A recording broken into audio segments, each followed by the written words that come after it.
Thanks for staying with us. There was a story that caught our attention online. A Nigerian man cried out after an airport staff allegedly slipped hard drugs into his traveling bag at the Muritala Mohammed International Airport, Lagos. According to him, that's how his life could have been gone like that if and put his picture all over the place. Unfortunately for him, unfortunately for the staff, he got a slap from this gentleman. But the reason why this was really important is because we've discussed on this show several times warning unsuspecting victims of this kind of situation where either friends give you a gift to take with you abroad, or somebody package somebody and say, please help me pick up something from a friend. And then in this situation right now, you didn't pick anything from anybody, but somebody slipped something into your bag. These are issues that many Nigerians have faced, and some are probably even in jail right now for something they had no idea. Yeah. Especially if you're going to certain countries, certain Asian countries, you go straight to jail and you probably might not even get a trial. But what are your thoughts on this? How do we protect ourselves and educate ourselves on stuff like this? Call us on the numbers on your screen, 081-076-41679, 0902416340. You can also tweet to us at TVC Connect. Please hashtag your view TVC so we can read your tweet. And you think people would know better because, I mean, first-time travelers usually fall into stuff like this where they are still trying to find out, okay, where is the entry gate, where is this, where do I do this? So those kind of people always have issues where they are not very alert. But this man obviously is not a first-time traveler. He looks like somebody who is well aware, and that's why he was able to immediately know. But how do we help people? Have you experienced anything like this before? And how do we continue to re-educate ourselves on how to protect your luggage, especially when you're traveling? Well, in this case, it was the official that works there that did this. So in this case, it's not even how careful you are. If they decide, if they mean, as Nigerians we say, if they mean you, they would do anything. That means they can even work in collaboration with other officials and target your luggage and find a way to do it. Because there comes a point where you have to hand over your luggage. And he's so lucky, so blessed, so fortunate that he was able to catch it, because that would have been the end of his life. I remember there was a case of a girl who had traveled to Saudi, and she mentioned that she was adamant that she did not take the drugs. She believed strongly that they had planted the drugs in her luggage. But who will believe you? Nobody, no one will believe. These officials will be the same ones that would, join in calling you out. This is just thank God, a huge testimony story. And I hope that this would lead to serious investigations. I mean, NTLA is always catching them for receiving or trying to send drugs anyway, talk less of planting drugs in people's luggages. So it has to be, we need to put in more security measures at the airport. And I like what you said also, especially for first-time travelers, what you need to do, how you need to keep a close eye on your luggage, at least to a certain point. If it's out of your possession, then if a situation like this happens, then you can say, to this point, nothing was found. But the moment it got to that point, then so there must be another person that could have gotten into it. And they get into your bags anyhow. My husband traveled a few months ago, and he said his luggage was open. Luckily, there was nothing really of value in it, but it was open, and this was after he had checked in and everything. So there's too many of these criminals working at the airports. Many Nigerians. So it also now goes finally to how Nigerians are. This criminality. Not Nigerians. Not just Nigerians. No, I know. I'm talking to us. I'm talking to us Nigerians. The criminality. There's the confidence that it does not matter. Justification does not matter how we make money. We just have to make money. Yeah. This needs to change because that's why we have criminals everywhere. So when I saw the video, I said, that slap is small. It's not enough. See, Nigerians. No. Leave Nigerians now. It's true. Do you know how many lives? Calm down. I never used to say, why will you slap him? In this case, we will pounce on you. Do you know how many lives that man must have ruined by that activity? Because definitely it's not the first time. He must have been doing it. They have a cartel in that place where they are in charge of, putting all those things in innocent people's luggages. It's not the first time. He was just caught. And God was on this man's side who actually owned the luggage. If not, only God knows how he'll be explaining. You know, it's painful that you are explaining something you had no hand in. You don't even know who to call, who to defend you, who to ask because you did not do it. That slap is small. Pouncing on behalf of all the people he has ruined, we'll first of all finish that one. Then we'll now ask the question. Please, all those airports need cameras everywhere. We cannot keep saying Nigerians on one hand are drug peddlers. On the other hand, other people are peddling the drugs on their behalf that they are not aware of. We must protect the innocent so that when we are catching criminals, we know these are criminals. When innocent people are involved, we can easily trace back at what point. Because I know that when you travel, there's a point you get to where the luggage is no longer of your concern. You have padlocked it, they have queued it in, and it's moving into the airplanes. You don't know what happens there. Last time I was traveling, I forgot to lock. I normally use padlocks to lock my bags. I forgot to lock a luggage. My heart was beating till we landed in that country. I was asking myself over and over, I hope. It's not I hope they don't steal from me. I hope nothing is put in my bag. And I was traveling alone because Oga had left, so I was coming back alone. And I kept asking that question. It's not just Nigerians. So I was traveling the other time when I went to Botswana. We passed South Africa. They opened all our luggages. They stole from people. Yeah. In that stealing, they could have added something to anybody's bag. So it's not a Nigerian problem, it's a world problem. But are we equipped to be able to sort this out when somebody's insisting that I did not put anything, I am not aware of this? Can we go back to the cameras? Can we trace it to help people? That's the question we should be asking. Because these criminals are working there and they will do what they have to do. Yeah. Nima, your thoughts on this video? As you people are talking, I'm just hearing all the street slangs. You go explain, tire. No evidence. See that guy? Wow. There's nothing that guy can tell me. Anointing about this to call it is following him. He has grace. I'm telling you. If you like, travel 10 times, 100 times. When these people do these things, you will not know. And depending on your country of destination, it can be death or imprisonment. Imagine you're going to the least you can be worried about is the public defamation. Because the guy wrote and said, now for they see my picture everywhere. But that's the least. Depending on his country of destination, if he was going to Malaysia, Saudi Arabia, the guy is dead. There's nothing Nigeria government can do. That's how they will not start shouting, Minister for Aviation, Madam Diaspora. You people, they will be shouting, whereas the people who are the evil-minded ones will be sitting down following the news and wondering how their product has gotten lost. They don't care whether a life is following it. And it's not a Nigerian thing. Several countries around the world are even more dangerous. If you were visiting this country that borders America, Mexico, for holiday now, you're going to Cancun, you better be careful.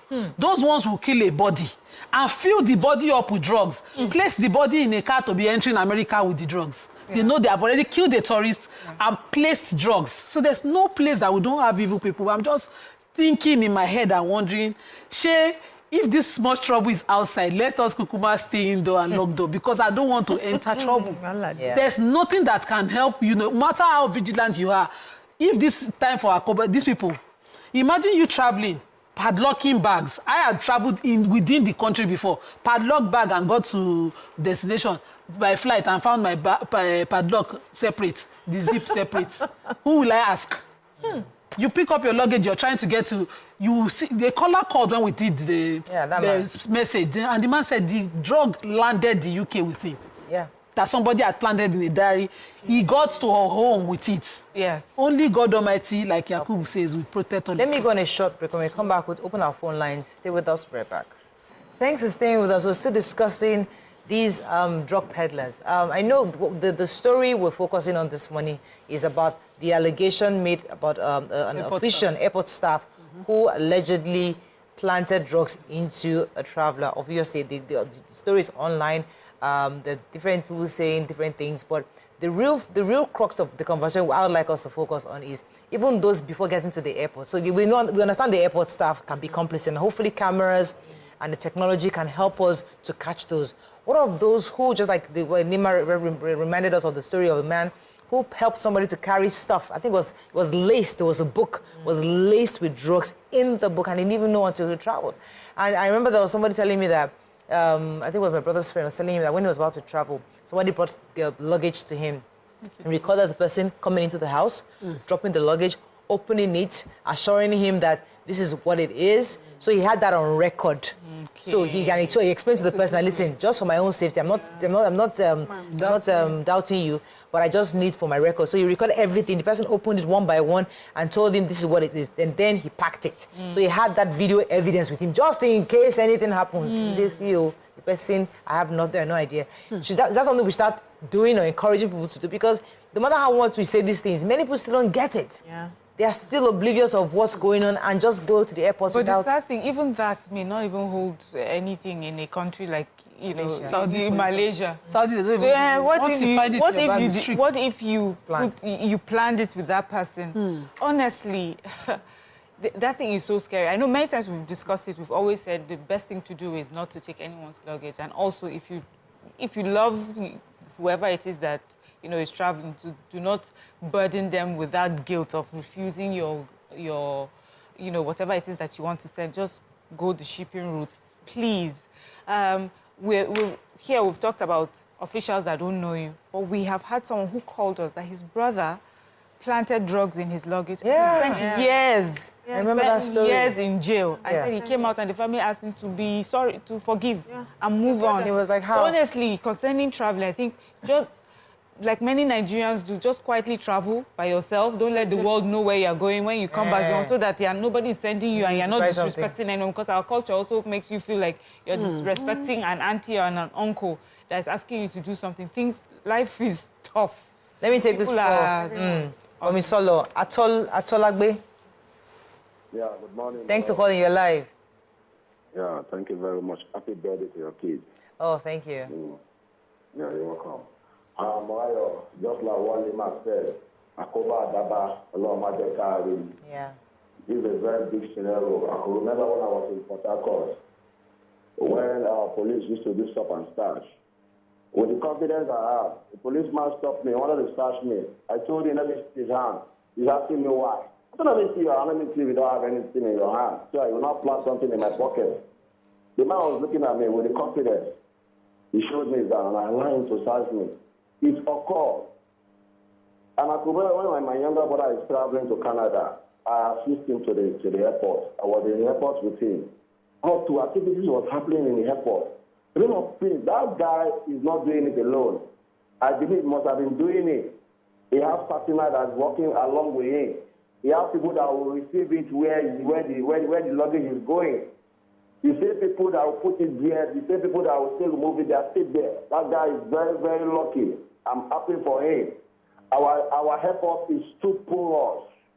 Too porous. When you go to our airport in the night, you will see how people going in, coming out. Not everybody that is traveling is porous. Yeah. That guy is lucky. Thank you very much. Thank you very much. So there's also something I do when I'm traveling. I wrap my bags. Very important. So when the bag is wrapped, and you get to your destination and the bag is open, we will sort it at the airport. Who opened this bag? I'm not leaving that place. They will sort me out. True. Luckily, nobody has opened any wrapped bag, But it takes a while, because by the time you now get into your hotel room when you land in your country, you're looking for scissors and knife to cut it. But it's not tidy, though. It's not tidy. It's not tidy, and it protects your boxes. It is tidy. Yes, because you buy boxes when you're traveling. Before you bring it, it's scratched, it's scraped. By the time they are pulling it through their terminal when you're collecting your boxes, it destroys a good box. So it's also a way of protecting your box. And also, Nigerians, we should learn how to institute our boundaries without fear of how people would react or how they would feel or how wicked they will call you. Some people are really very afraid of the names that people will give to them. Please, show up yourself in such a way that you don't care. You're traveling to so place. Hey, I'd like you to help me give so and so thing to this person. Oh, sorry, man, I don't carry things for people. It will not kill you. They will just know you, and next time they will not come. Can we be that bold to say we don't carry things for people, whether they are family members or not? Because you can never tell. God will help us so that somebody even from our family, will not want to do us wicked on a particular day. Because you can never tell who this person is. You only know of yourself. So you can boldly say no, that I don't, let it be a policy that they know that anytime Mariah is traveling, Mariah does not carry. In fact, I will give you some shipping companies that are very affordable that you can ship your properties. If I'm not the one buying it myself, I'm not the one packing it in my bedroom, I do not carry things for people. I've told no to my sister before. I was traveling sometime, and so a friend of hers was making some outfits for her and all of that. She bring it. I said, please, let her ship it. I don't carry things. Even when I buy things for her, I ship to her because I don't want my bag to be smelling crayfish and all of that when I'm traveling. So if I can do it to my sister, I don't know who I cannot say no to. We need that because it's about self-preservation. You may be a very strict person. You don't carry things for people, and you become a victim of being airports, drug peddling. Yeah, so just from your own area, make sure that you insulate yourself. Then if it now happens that your head now carry that one and brought to you. That one a destiny. We'll now find a way to go about it. God forbid, it's not our portion. About the role government must play because of the seriousness of the application of this. I was jokingly saying it before we went on the break that depending on country of destination and all of that, but government has constantly had these relations with countries where Nigerians are seeking appeal, helping. Actually, we had this in Indonesia, waiting on the hanging case, where they were writing and making stories about how government must come in and assist people. Government knows the seriousness of this. We cannot have the mistakes happen at the airport. Exactly. Cannot even allow it happen. Where Nigerians' bags are being checked, must be covered on you must be manned by 24-hour CCTV coverage and reviews constantly. There should also be a kind of selection of those who work there. A special kind of selection. Not everybody that, somebody has caught falling ill today on work duties, just replace with anyhow person that is not well within the trained staff. Because anybody that is caught there, it is the same implication for the drug, if the drug had landed in destination country, that should be meted out. Yes, true. And we must amend our laws to reflect such. Let me take this call for me, Bukun. Thanks for calling as we wrap up on this. Bukun, thanks for calling. You're live. Morning. Good morning, ladies. You're doing a good job. Thank you, ma'am. I want to say something on what she said earlier. She mentioned the fact that at a point she traveled and she padlocked her suitcase and she forgot to padlock her suitcase. I want to tell you that even if you use 100 padlocks, the custom officials, they have a way of opening your suitcase. I traveled abroad some years back, and I came back. At the airport, the custom officer wanted to check my luggage, and I searched for my keys. I couldn't find them. The queue was very long, so I told her, I said, I couldn't find the keys. She asked me one question. I opened it for you. I looked at her and I wondered, how would you open this suitcase without the key? Lo and behold, I couldn't hear her properly. Were you able to hear her? No, we have some messages. So I have. Chigozie Magdom says, this case is disheartening, worrisome, and very frightening. Imagine how many innocent people that have become victims in this manner. Why don't we have CCTV cameras working everywhere in that airport? The officer should be prosecuted. Ibrahim bin Ibrahim says, it's unfortunate how officials who are supposed to be in the death check on their travelers' luggage can be involved in such act. You must be commended for your advocacy. It can be very implicating, especially for the first-time travelers. The general says, we have a systemic failure in administration and governance law and order from our government officials to the airport staff. The desperation to steal money and get rich quick by any way has made us so low. God indeed love his brother. Love this brother. We have to wrap up exactly, but I think really technology is the only way we can solve this problem, especially in the airports. Most international airports are guarded and using technology to ensure that the safety of innocent citizens, so they don't have to fall into this kind of behavior from possible officials of the airports. So I think that's on the part of the administrative of government, but we as a people also need to be very careful in being able to say no, even to our loved ones. Because I remember the story of a woman, a young girl that said her mom's very good friend, gave her something, Ankara, Like the thing was packed in the car. She now saw the stuff in it, and she was really disappointed. She now told her mother, your friend actually sent me this thing. So her daughters, so that means that your friend's daughter could have gone to jail. Yes. It's the same as ritual killing. You'd have used my daughter. Yeah, I've used my daughter, exactly. So these are things, so let's not trust anybody. Let's be able to say, sorry, when I travel, I don't carry things. No matter how it is, just say you don't carry things for anybody. Thank you for watching. If you're new to this channel, consider subscribing so you won't miss out any of our latest video.